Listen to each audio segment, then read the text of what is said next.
Hello class, today we're going to be looking at the Reformation, sometimes called the Protestant Reformation.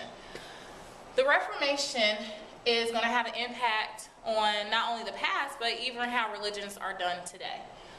So what is the Reformation? The Reformation was a movement to reform or change certain ideals and practices of the Roman Catholic Church. Before the Protestant Reformation, the only church that we had during this time period was the Catholic Church, which is a denomination or can be seen as a stream of Christianity. However, there were some people that were upset with the Roman Catholic Church, which is why we're going to see the word reform, and the Reformation is going to begin. The Reformation is actually going to begin with this person named Martin Luther. He was a German priest that didn't agree with how the Catholic Church was running things, or just the various things they were doing, which we're going to go over it on this list right here. But anyways, he's going to place 95 theses on a church door in Germany. And basically these 95 theses were 95 complaints against the Roman Catholic Church that he felt was wrong. And he also shared some of his religious beliefs in those complaints. But I'm just going to highlight a few of them. In class, we will look at all 95. So this is what he protested, like some of the main ones that stood out. The sale of indulgence. Basically, they're like church pardons. When people commit sins in the Roman Catholic Church, they have to go confess their sins. And so the church would say, okay, if you pay us money, God will forgive those sins. And that's wrong. It's not true. Like, the church does not know what God will forgive, and God forgives without any money. Like, you just have to ask for forgiveness. So they were basically making money off of people's sins. Giving church positions to relatives. If a priest or a clergy member of the Roman Catholic Church had a relative that needed a job, regardless if that relative was qualified, they would give them a church position, which again, Martin Luther saw that it was wrong.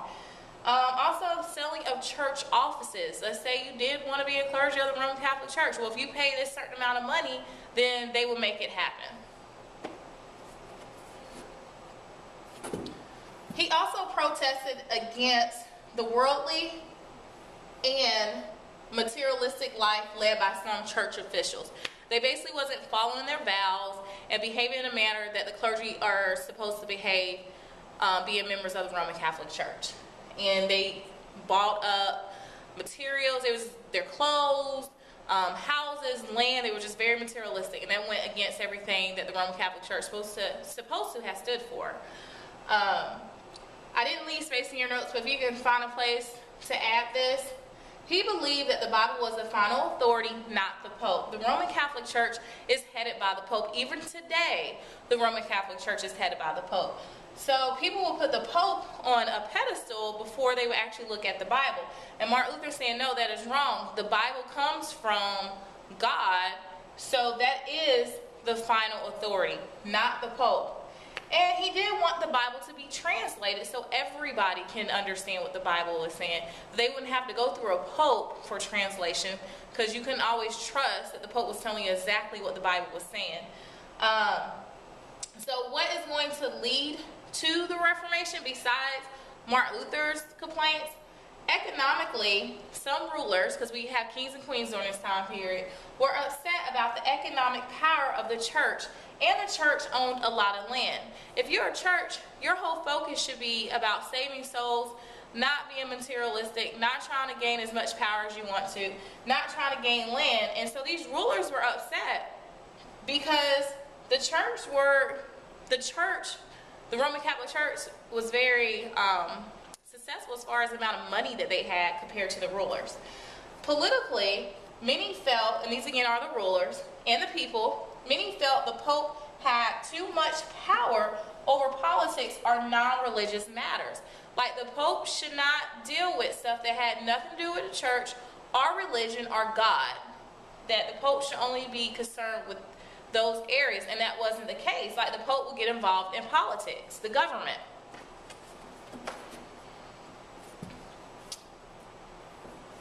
We already talked about the Renaissance, and we talked the whole aspect of humanism and basically asking questions. People are becoming curious. You're looking at the liberal arts, you're looking at philosophy, history. English. So the Renaissance thought is going to emphasize the ability of humans to think and reason for themselves, not actually looking at the Pope or the Roman Catholic Church for the answers. And then the church also had previous church problems that is going to contribute to the Reformation taking place. So what impact did Martin Luther have? What impact did Martin Luther have on the church? Well, the first Protestant church, it's going to be called the Lutheran Church, was established. So people are going to start breaking away from the Roman Catholic Church and join the Lutheran Church.